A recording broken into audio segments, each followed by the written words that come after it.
Air pollution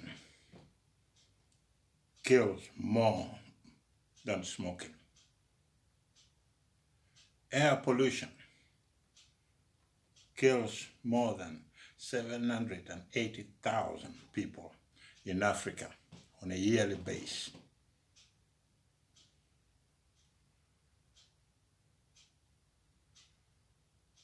The Saharan dust storm is the main killer.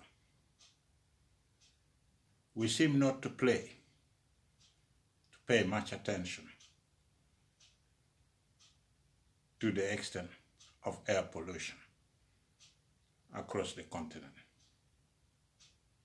The negative is well known due to exposure to ozone and particulate matters. We lacked the infrastructure needed to determine the level of pollution.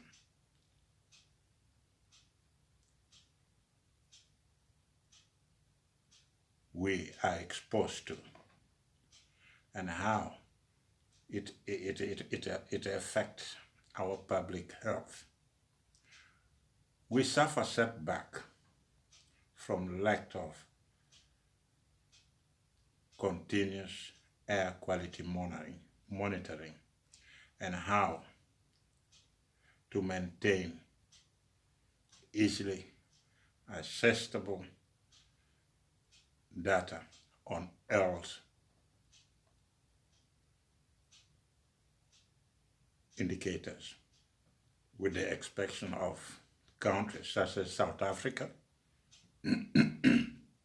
In other parts of Africa, we are mainly focused on talking development in order to incite our base. We want to command votes, and the moment you go there, you start talking politics to voters in order to gain political support. But our politicians never focus on the source of air pollution in Africa.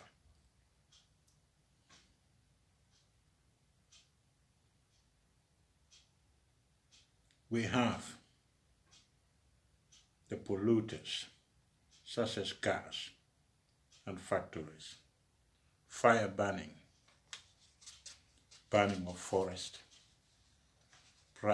we call it primary agricultural burning, and natural sources, which is dominated by mineral dust. Africa is home to the most polluted cities. And to be honest, the air quality is not improving. Don't let anybody deceive you that the air quality in Africa is improving. It is not. In 2016, the World Health Organization reports placed 4 of the world's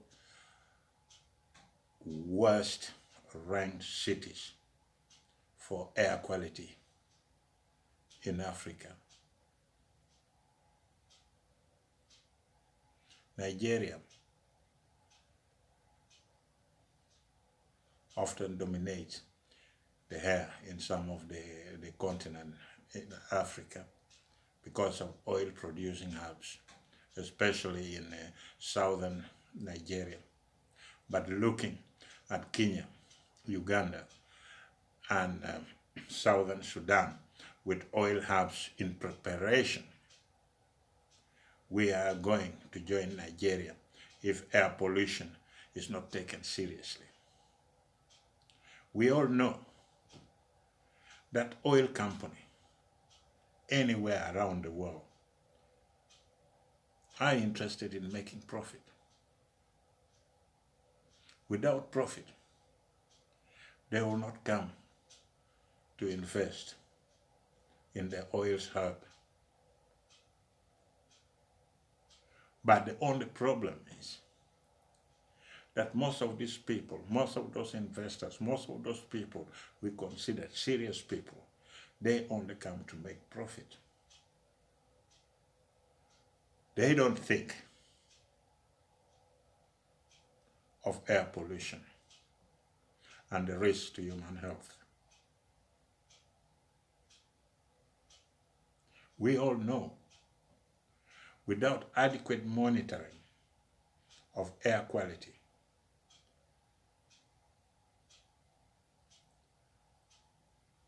the cause of pollution and the health risk to our people will keep on growing. By the time you realize, it will be too late to pick up the pieces. We may think, say, yes, I know, we have money, we have oil coming in, but the air pollution in Africa will even become bigger and bigger and bigger than what it is today. And we might move from 780,000 deaths to more than 1 million a day, or a month, or a year. So if you consider at the moment it's going at 780 a year, sooner or later we'll go to 1 million a year.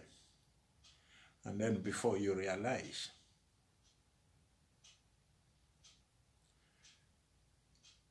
there is nothing which is going to protect the people of Africa against air pollution. We have not learned any lesson from Western countries who are fighting air pollution today. We are only focused on thinking what we need is development. What we need is development. But when you need development, which I'm not against, try to plan it. Try to make it look good by controlling the air pollution, by protecting your own citizen, but don't go only for the gain, the money, the wealth of making yourself better. Because those people who are going to work within the oil hubs in a bad situation where the air is polluted, I tell you, after 10 years, when they leave, or after they have gone with pension, there will be nothing else. They will only be confronted with death.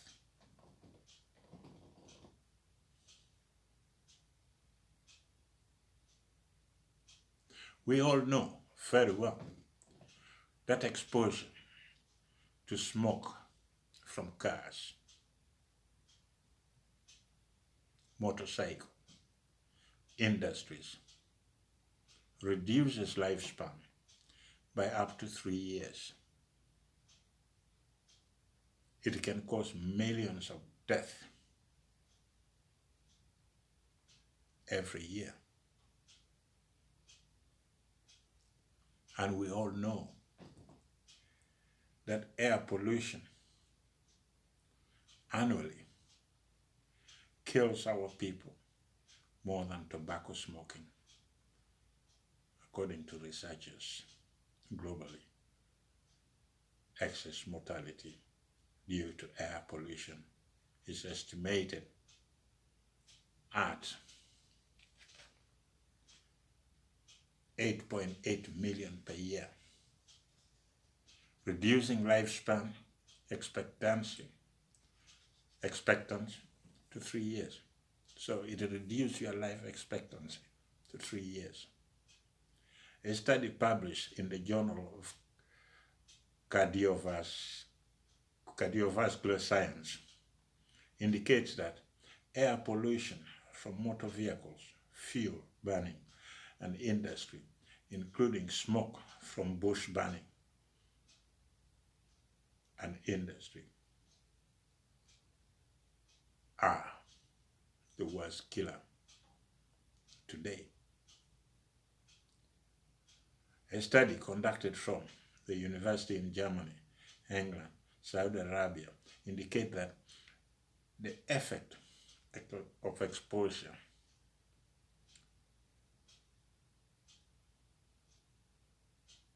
to particles in smoke and dust on human health is a norm.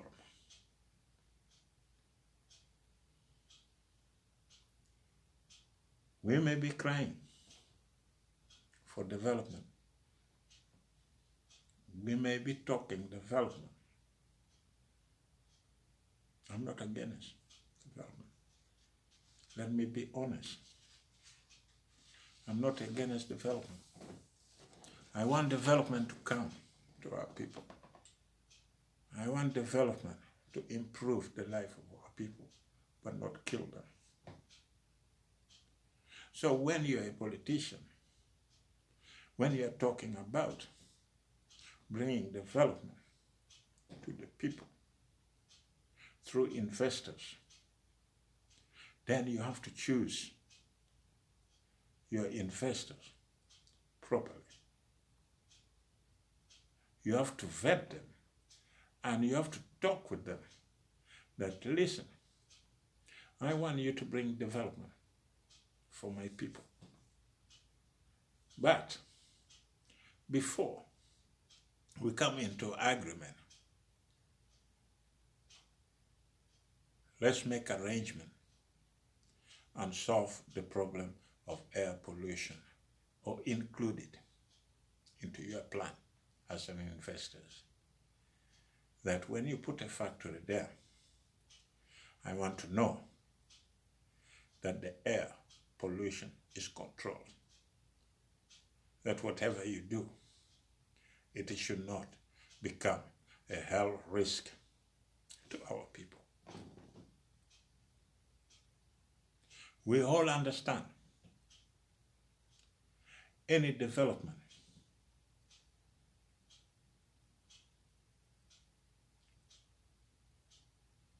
which is not properly planned, which is not taking air pollution into consideration, which is not taking human health care into consideration,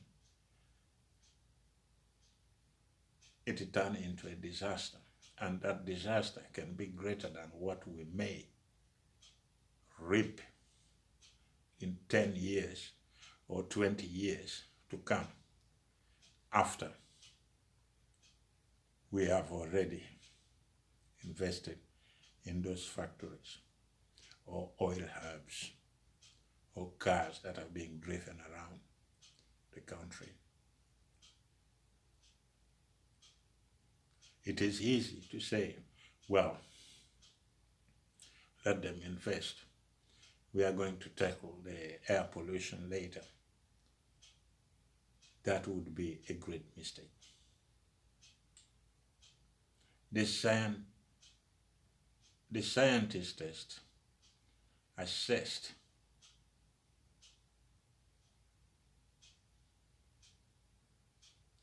the scientists are always assessing wide range of data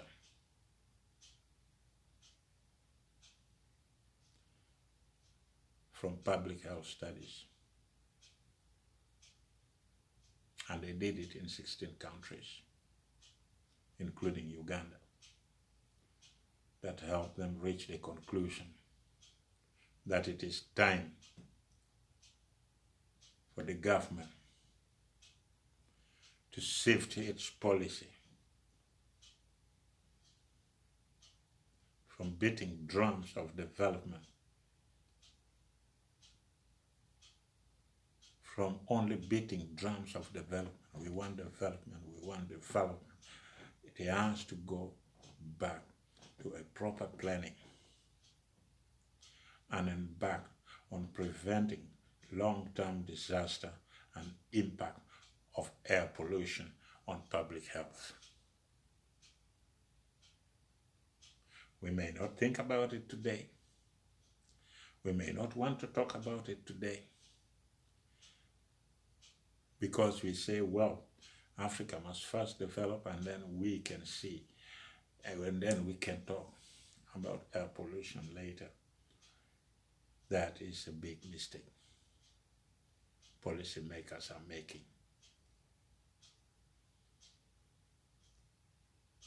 I do believe that policymakers and medical community should be paying more attention to the health of our children, of our grandchildren, and the new generation.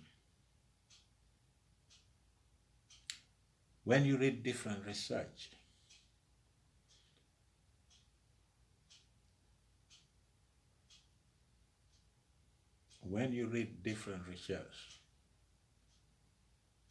a lot of them estimate that reducing our pollution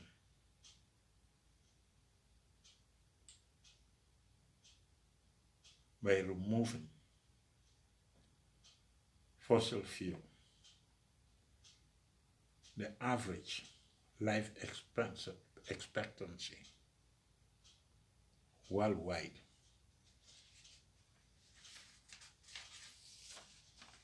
would increase. So if you take measures, if you work properly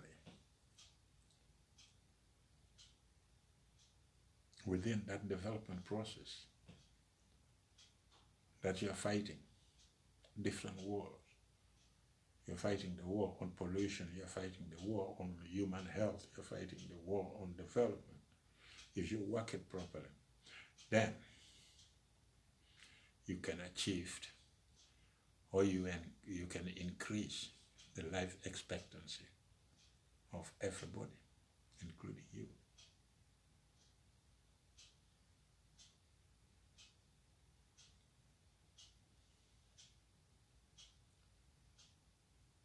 The mortality rate from our pollution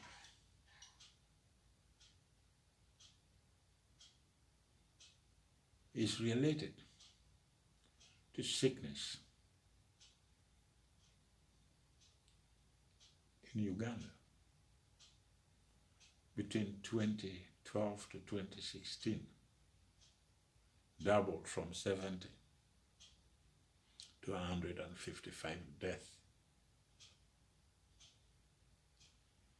That is if the World Health Organization data is to be taken seriously. But that is just the beginning. That is just the beginning. The more we bring more investors in, the more we begin to build factories, the more we talk about development, we begin to buy more cars. If we don't understand anything about air pollution, then we are going to suffer the consequences.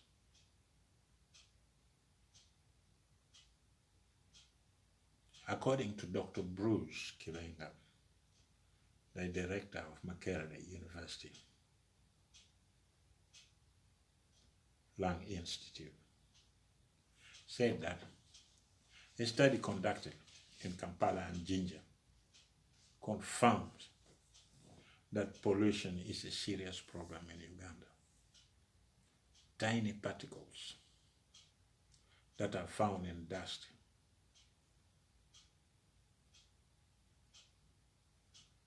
ash and some smoke have serious effect on our health, and it affects our people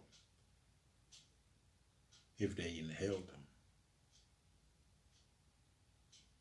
Imagine you have a lung problem. You move around and you inhale the smoke burning around. Factories are polluting the air around you, and people are burning the forest. Or some people are somewhere they're burning charcoal, and you pass around and you have a lung problem. Then you become a victim.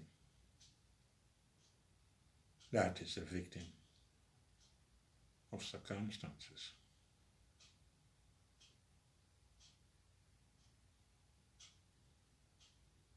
The harmful particle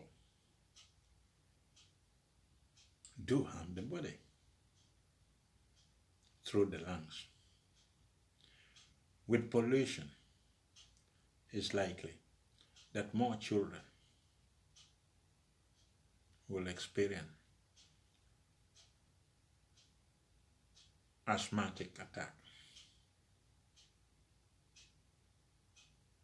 We all need development. But if our mindset is only on development trends, then we need to forget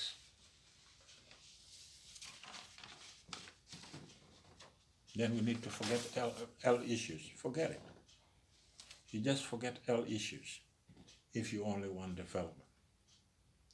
Of course, we need money. We need money and money without thinking to what is going to happen in 20 years' time, to what is going to happen to our children, our grandchildren, and the next generation. The National Environment Management Authority, NEMA, claim that fighting against air pollution is their first priority. But I don't believe they're doing enough at the moment. I really don't believe they're doing enough at the moment. I may be wrong, but they're not doing enough. You can install air quality monitors to monitor air quality.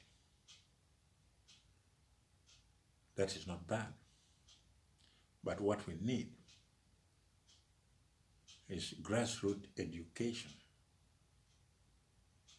over air pollution.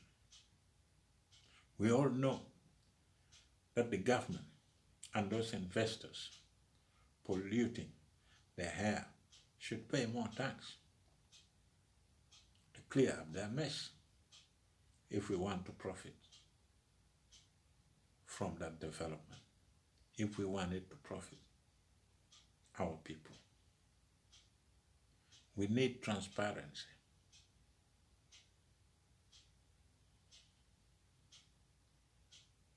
As far as air pollution is concerned. We should be monitoring in the entire country, not only in cities like Jinja and Kampala. You cannot tell us that because of financial problems, you don't have enough monitors, enough tools to monitor air pollution. When an investor comes with money and he wants to invest in development in the country, if he wants to put up a fabric or a sugar factory or a sugar plantation anywhere in Uganda, then you have to take into consideration from the beginning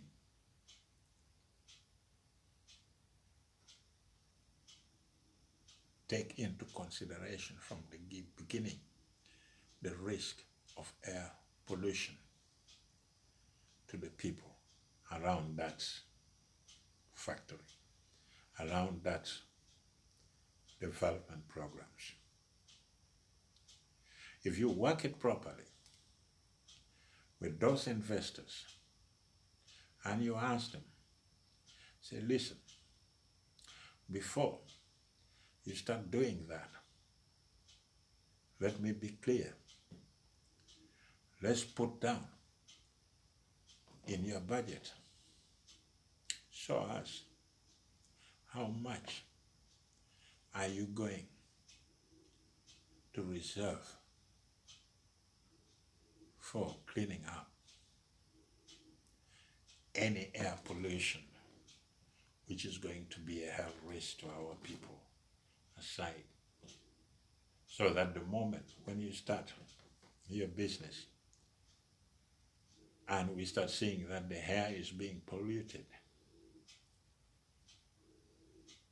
then you take all necessary measures immediately to solve that problem.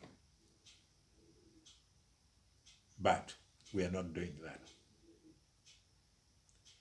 We are just interested in our political gain.